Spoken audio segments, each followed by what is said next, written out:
Hello everybody, my name is Christian, and today we are going to have not quite a simple video, but I hope an enjoyable one. Today, we are going to be ranking every single 1.x character in the game based on how much value they still have.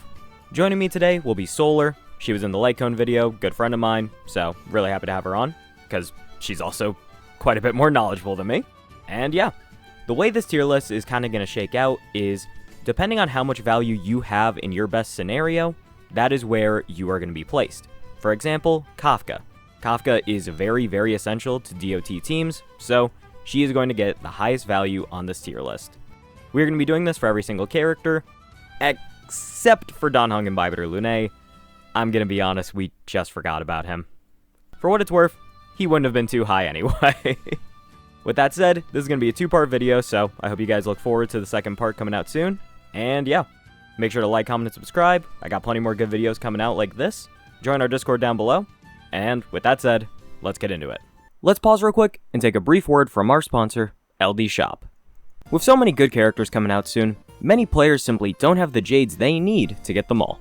Now, if only there was a cheaper way to get top-ups for games like Star Rail and ZZZ. Well, that's where the sponsor of the video comes in, LD Shop. LD Shop is a safe and reliable top-up site for all your favorite games. They offer top-ups at a more affordable price than in-game, and can even activate your first top-up bonus if you haven't used it already. All you have to do is click the bundle you want, put in your server and UID, and your top-up will appear in-game shortly after. If you buy using my link as well, you can get a 5% and 15% coupon good for $50. Last but not least, if you consistently use LD Shop and spend over $80 for the month, you can get an Express Supply Pass completely free on your homepage. Use the link in the description or the pinned comment. Thank you so much to LD Shop for sponsoring. Let's get back to the video. I'm not gonna do a conventional intro this time. I'll record it later on and just put it in, so we can just get started. We're gonna assume that all of these characters will get like some version of an ideal team, because otherwise the values will be way more all over the place, and that's just really not gonna be fun to have to think about. Like, I think it's easier to have a picture in your mind of the characters, like, working with their ideal teams rather than trying to assess their solo value. Anyway, yeah, so I think we're good to start. So, oh boy, we're starting with Bronya. I think she still has really good value because she works with Anaxa and Finon. Yep. Who are two really strong DPS characters, so I think she's easily an amazing value. I do genuinely think she's super high up, because at the end of the day, this is still a suitable replacement for any other action advancer in the game. Yeah. It's like you said, she's still really good with Anaxa. For a while there, I'm pretty sure she was like one of the preferred teammates with Finon, which, yeah, I get it. And even then, it's just like, if you just need an action advancer slot, even for something like Boot Hill, she works perfectly fine. You have like her E1 and then E1, yeah. Her Litecoin as well. Like, skill points don't become that much of an issue. Yeah, and it's like, this isn't going to be like a very Eidolon-centric video, but like, I'm going to be honest, if you've been playing the game for a while, you probably have at least E1 Bronya. I'm not going to say E2, because I don't have E2, but most people have E1 Bronya by now. Instead, I have I think E3 she was really easy. Dude, there are some people who lose to Bronya every single time, and I'm like, wow, that's insane. I wish. I wish that was the case. Bronya is E5 on both my accounts. What is that? Okay, so fun fact. Ever since they added Xuan to the limited loss banner, I have lost to Xuan 3 times. Next up is Clara.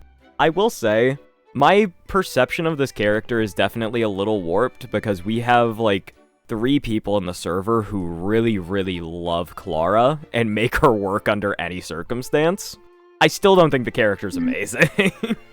I would put her in situational because she's very fight dependent. Like, for example, in this anomaly arbitration, she does really well on the first night stage, but not every fight is like that.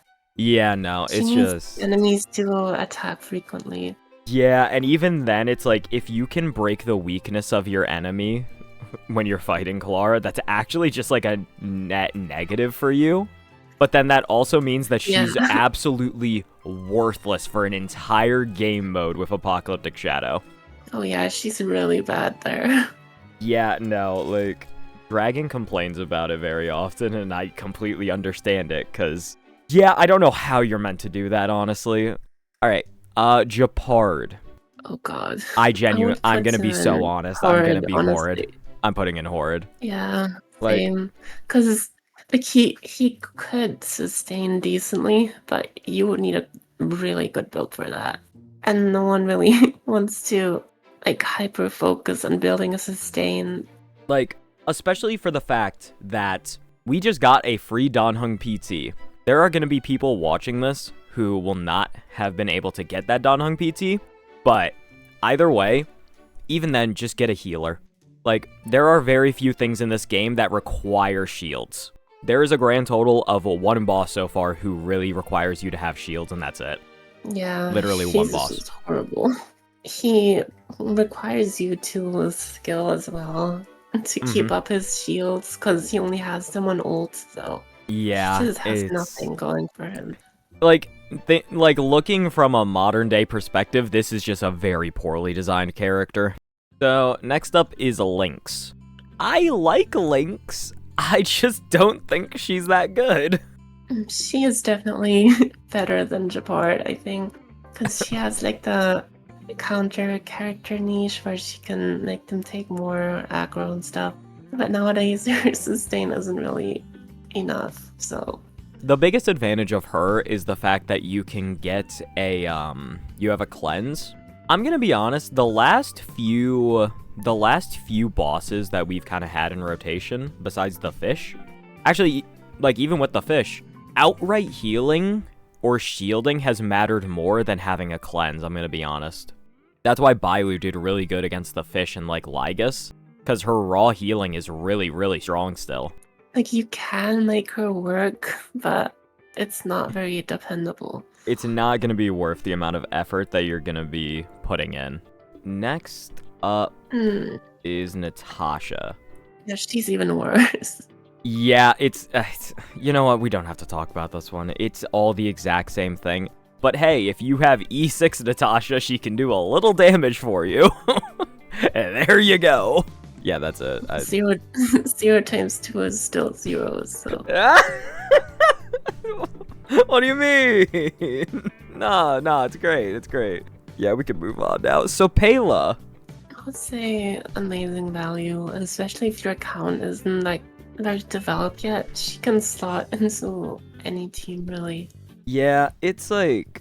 So, here's the thing, is that there are now, like, 3-4 characters who all do what Pela does, and in a lot of cases it's in a much better way, or it's in a easier to use way.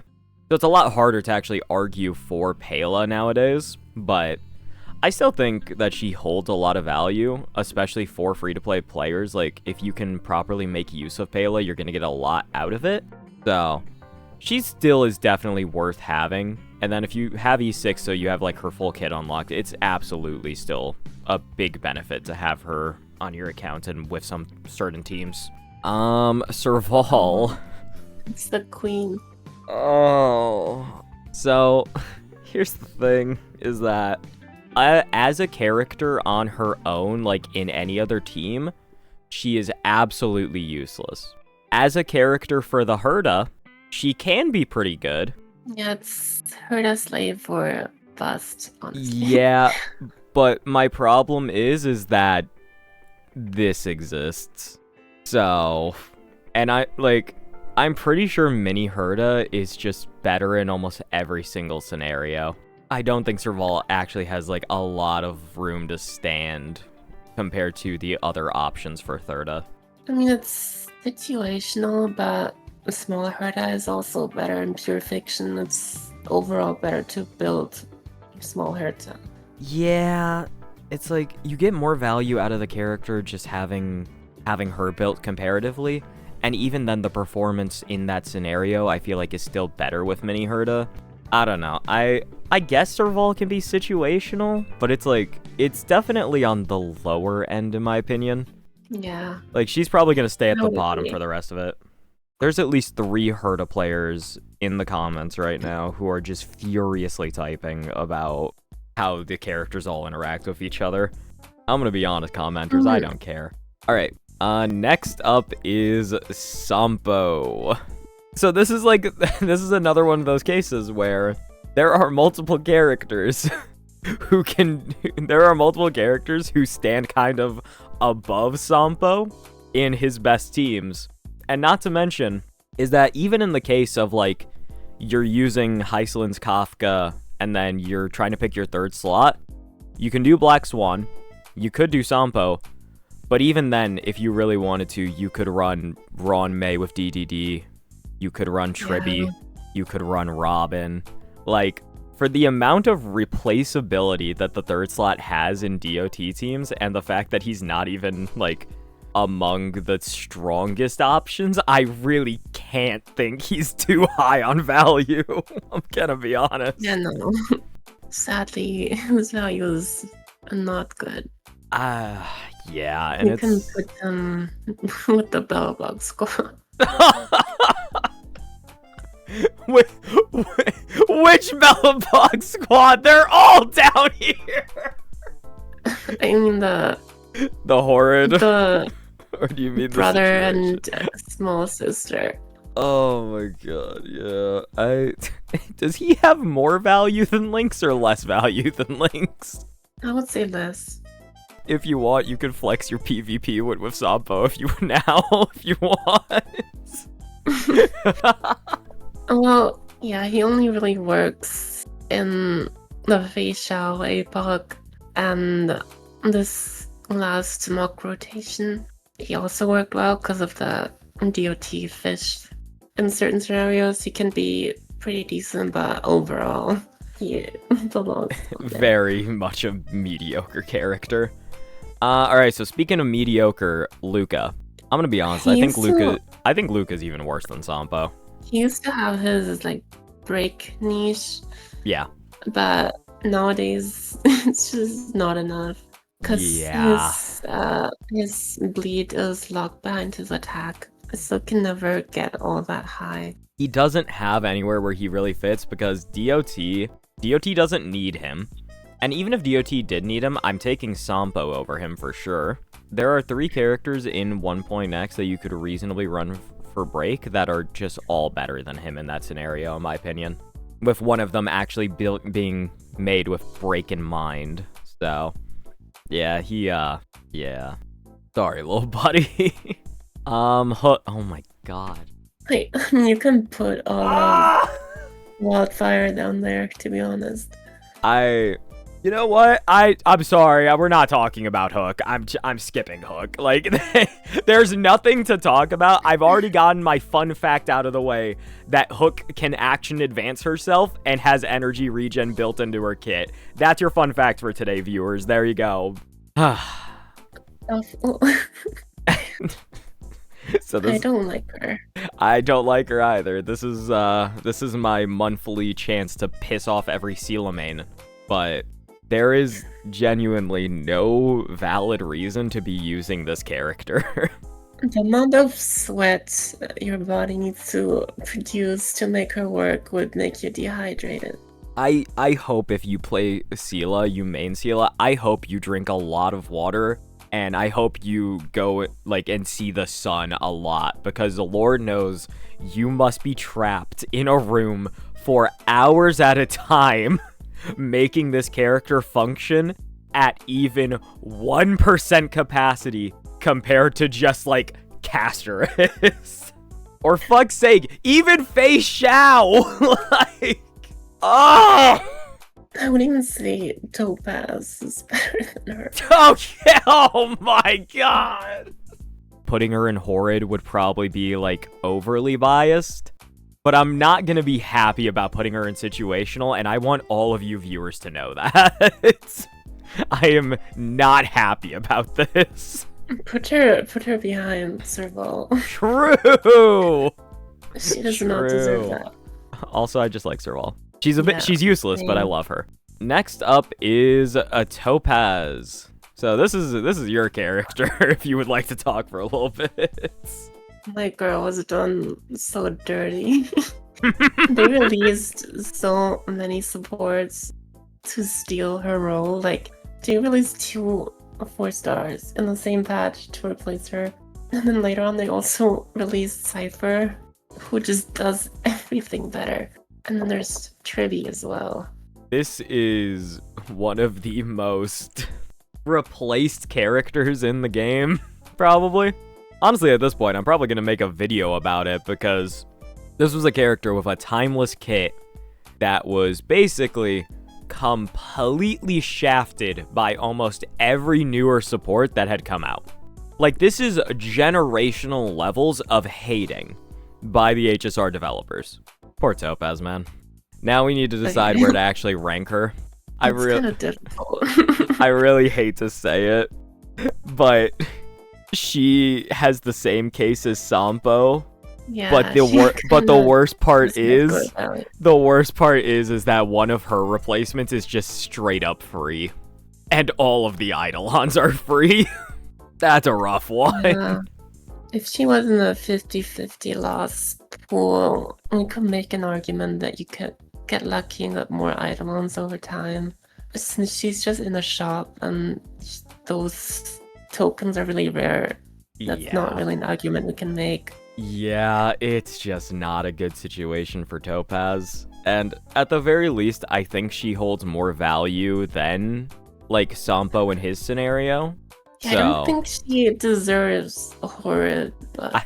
That's what I'm saying, is, like, we can... You know...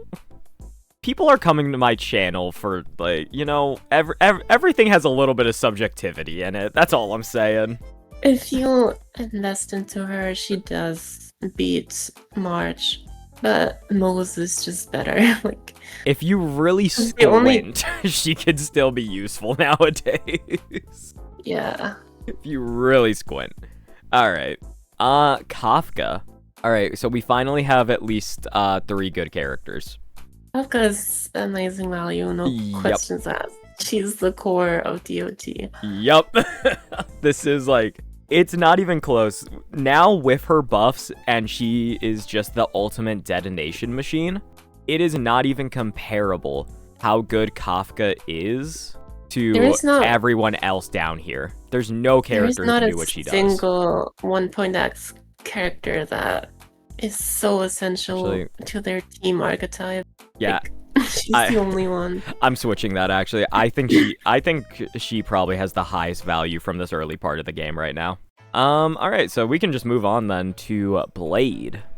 I would also put him in amazing value because he works with the best characters in the game. And he does really well, especially with E1, and also he helps you deal with those disgusting bosses like Pollux. So, yeah. So we were talking about this beforehand, so I'm gonna reiterate this for the video. There is one specific note about Blade that I would like to make. I would never recommend that you go out of your way to pull Blade. You can lose to him on a 50-50. I genuinely think that is more valuable than, like, the potential to get him later down the line than wasting pulls on him right now. Alright. Next up is Silverwolf. Also put her in amazing value. Yeah, my biggest thing with Silverwolf is that, like, specifically, I always think that defense shred it's good, but also it's not quite as universal as I feel like people make it out to be. But at the same time, she is the best at it in the entire game. So that's the big caveat. She also has the res pen. Yeah. And it's quite a bit. Yeah. Like, I think on her skill, she has like 17% all-type res.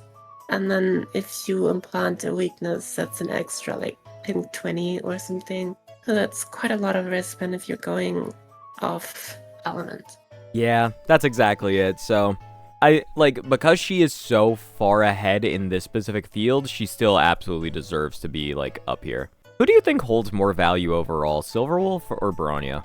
I would say Bronya simply because Okay. of an accent sign on. Okay, okay. I was thinking about it for a second, and I'm like, I think Bronya's higher, but it's a question worth asking because for specific scenarios where Silverwolf excels, she's like the best option by far.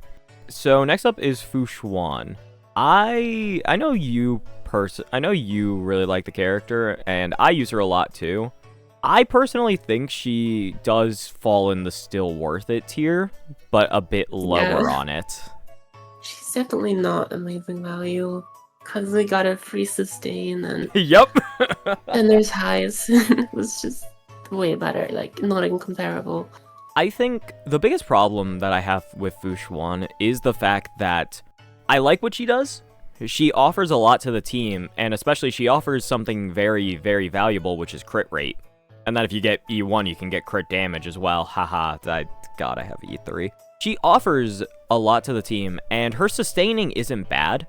And then the new E-Core boss requires specifically shields to avoid the damage.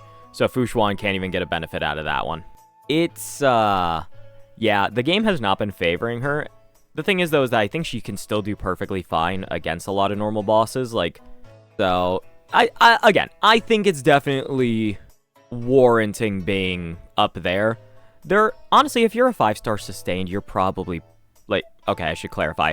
If you're not a 5-star standard sustain, you're probably still pretty good. Who's up next? Guinaifen. Above Luca and Sampo, because her amp is just better and more accessible. And she does have her break niche for Apocalyptic Shadow, especially specifically for the facial boss, because that boss, you get a lot of value from having DOT on them, and she applies DOT, and she can also break because it's fire weak. Situational might be a bit too generous. Okay, so here's the thing, is that I know a lot of people who have still disagreed with me about this. I think that Guinaifen is a better character than Sampo. And I'm like, and it is mainly because the DOT application isn't as good, but her Eidolons are a bit more generous. She has I believe it's a 28 plus damage amplification. Which is just 28% more damage straight up. It's the vulnerability or whatever, so very, very nice for a lot of teams. And she even has the ability to detonate her own DOTs to do additional damage. You know what, chat? If you have an E0, S0 Firefly, I would genuinely recommend just trying Guinaifen as your main breaker. It might go better. Yeah. Okay, that's a bit much.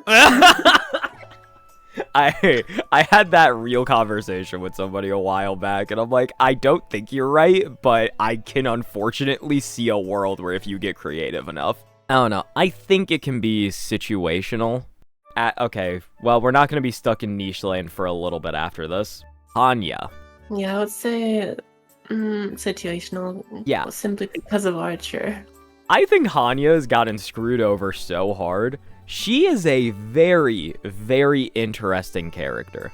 The only other character that can do what she does is Sparkle. She genuinely offers a lot. Like, she offers 30% increased damage. She offers speed and additional attack to your main DPS. And she has the ability to regenerate skill points. And it's pretty easy to get them. You just need to hit an enemy twice. That's really not that bad. Yeah, Hanya overall has one of the most interesting kits in the game. Like, there is genuinely a lot of cool things there and a lot of potential, but then we just got Sparkle, so it doesn't really matter. And now the universal supports are just so far above anything we could have imagined. Like Tribby sitting in the corner with a 50% damage amplification, basically, while also doing 70k damage follow-ups. You can also just go RMC and Tingyan for Archer. Yeah, I think Hanya is the case where her potential is high. In reality, it's just hard to actually find anyone to make use of it. So next up is, whoa, I'm just gonna... yeah. We're just gonna... Like, she can slot into Agavada's team. Like, she was best from slot in there until Sereni arrived. But even then, for the Sereni teams, you need Hyacinth. I don't know, I'm so consistently impressed by the performance of this character after so long. She definitely still has a few downsides just because raw healing is much higher nowadays than what she was capable of, and that's always going to be a bit rough. But what she offers to a team is still incredible. You get a damage boost, you get energy. She can slot in with Aglaya. I've seen her be slotted in with, like, Evernight if they didn't have Hyacinth. He's also good for the Herta. Oh, true. That's a good point. Yeah, she's just overall such a good character still, and I don't think she holds as much value as, like, specifically Hyacinth, because Hyacinth is just the best. But she's probably right next to, like, Danheng PT. I think her value is still unbelievably high in just the overall scope of the game, and not just specifically 1.x.